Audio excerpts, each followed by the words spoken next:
Yolanda, and I'm a direct voice channel for a collective named Chinorah Sun. Now, I've created a series where each week I am asking my teams a question that I've been asked before.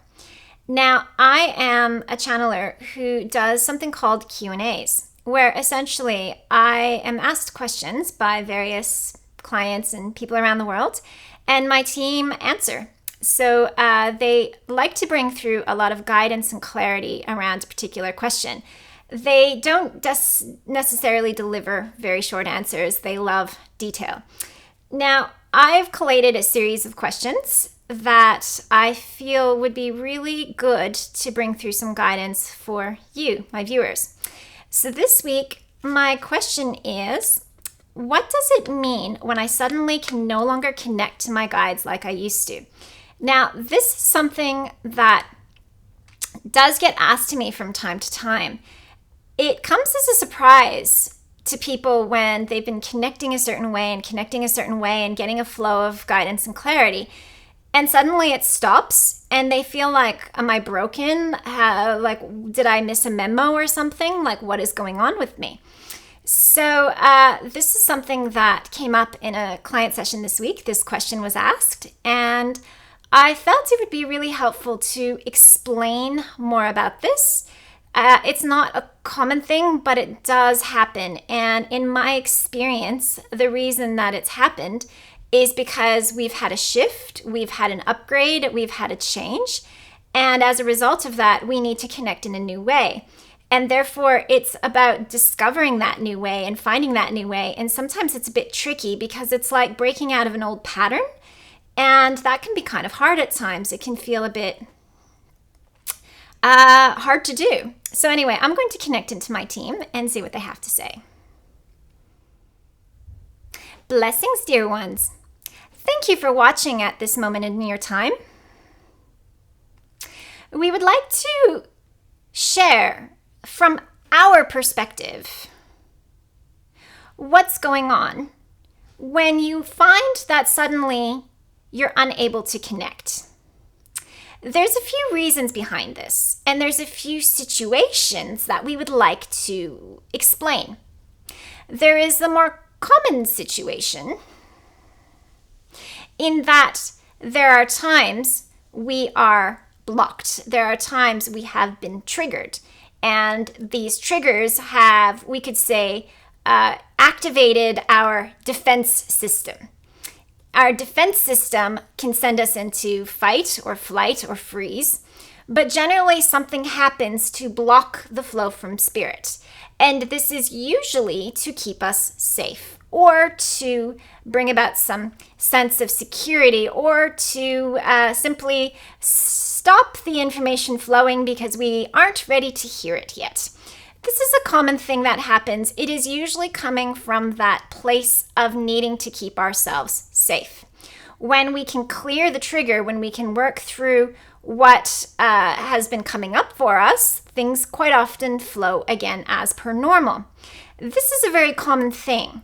And these triggers, so-called, that are bringing up blockages, which is stopping the flow, are things that we need to work through, and generally as a result of working through them, the flow can continue, and it usually, most often, continues better than it did before. Simply because when you clear that trigger, you're clearing out some of the noise that has perhaps been connected to your channel, connected to your flow of information from your guides. It was just in an unconscious form below, in a dormant form. Now that it has been cleared, now that it has been removed, there is much more flow that can move through. Now, a second way that this happens is quite often through energy upgrades, particularly upgrades. Now, some upgrades happen while we sleep. Our teams are finally, with our heads turned off and our minds out of the way, they can do upgrades on us while we sleep. They can do upgrades on us while we are in meditation. They can do upgrades on us while we're out and about and having a busy day. Generally speaking, these upgrades have been pre-planned. They're something that has been, we can almost say, scheduled for when the timing is right, the right place at the right time. Us guides usually get a sense of when that is going to be, and we can schedule these upgrades, so to speak, so that they can happen during these particular times. Now, generally speaking, if you are going through an upgrade, what happens is that things often are being rewired, changed around, shifted around. And that usually means different frequencies are coming in and different pathways are opening and different pathways are closing. As a result, we need to connect differently. And there is this assumption, we could say, this collective assumption that once you have discovered or found a connection to your guides, that it will remain the same always. And it is so easy, and this is very much a human thing, to get caught up in something. Once it's familiar, we get caught up into it, and we just do it the same and the same and the same and the same, and we just assume it's going to continue like that forever. The reality is, your connection is always changing. Your connection is always changing. And so right now, what we want you to do is to break and clear all vows, contracts, and agreements you have made across all time, space, and dimensions, choosing to believe that your connection to spirit, your connection to your guides, is going to remain the same. It is going to stay consistent. And we release this because it is always changing, because it needs to always change. It needs to adapt so that it can become clear. Because as the world changes, you change. And as you change, your connection with your teams change. And your teams are always going through their changes because certain members of the teams need to be working with you at certain times. And they may need to connect with you individually. They may need to connect in with you as a collective.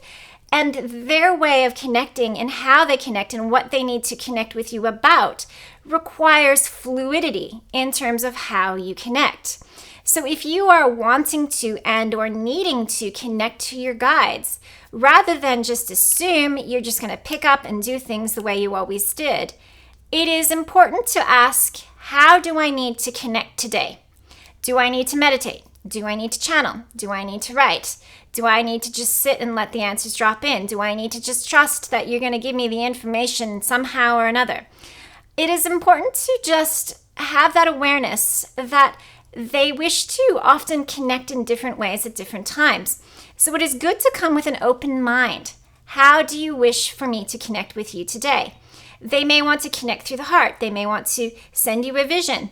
The more open you are and allowing it to happen, the more it will happen. The other assumption we make is that I am not a visual person. I always hear, and so why aren't I hearing things? Because sometimes they really need to send the message to your body, or they need to send the message to your higher self for it to percolate down. If they were to send the message through your clairaudience, you wouldn't get the full impact, the full power of the message. It would get diluted, so to speak. So it is about not making assumptions if you feel like you're not a visual person, to stop affirming that by saying, I'm not a visual person, but instead being open to the fact that messages will come through in the way messages need to come through. It then becomes about discovery. Assuming, number one, that you are receiving messages. When you ask to connect in, how do I need to connect? Okay, I'm connecting. I'm receiving messages. I really feel I'm receiving messages. How am I receiving messages? Where is it coming from? Where is it in my body? It's just about being open and open to feeling it, open to exploring it, open to just being really open and not making any assumptions. Not telling yourself you're good at this and you're bad at that and it should only come in this way because that's the only way you can hear it. This is a common thing we often see with you people, is that you will say, well, I need you to spell it out in clear and simple English. Spell it out for me. Say it as it needs to be because that's the only way I'm going to receive this message. Well, you've just restricted and limited the message by doing that, because perhaps to receive the full extent of the message, it needs to come through your feeling, it needs to come through your knowing, and it needs to not come through your hearing at all. You just have chosen not to hear it in the other forms and to receive it in the other forms. One of the things we really want to make very clear is once upon a time, people were, we could say, they were clairaudient, they were clairvoyant, and they would tell the world, I am clairvoyant, I receive visions, and they were fairly consistent with their clairvoyance. However, we're now in a period of time where being limited by one of your clairs is actually a detriment. And it's actually discouraged from the spirit world. The spirit world, more than ever, and in 2020 and beyond, this is going to be happening even more. The way that the spirit world is talking to you isn't going to be limited to one of your clairs. They are going to be speaking to you via all of your clairs, through your body, through every possible means that they can. Because our connection to the spirit world is changing. It's like the veil between you, the human, and the spirit world is becoming thinner and thinner. Once upon a time, they could only send a message to the clairvoyants or to the clairaudience. But now it's like their energy is closer to you than ever before. As a result of that, you are able to feel the impact of the messages they are sending you in more parts of your being at once. So we are really encouraging you to open up your perceptions, knowing that they are delivering you messages in multiple ways. It is coming through your feeling. It is coming through your seeing. It is coming through your hearing.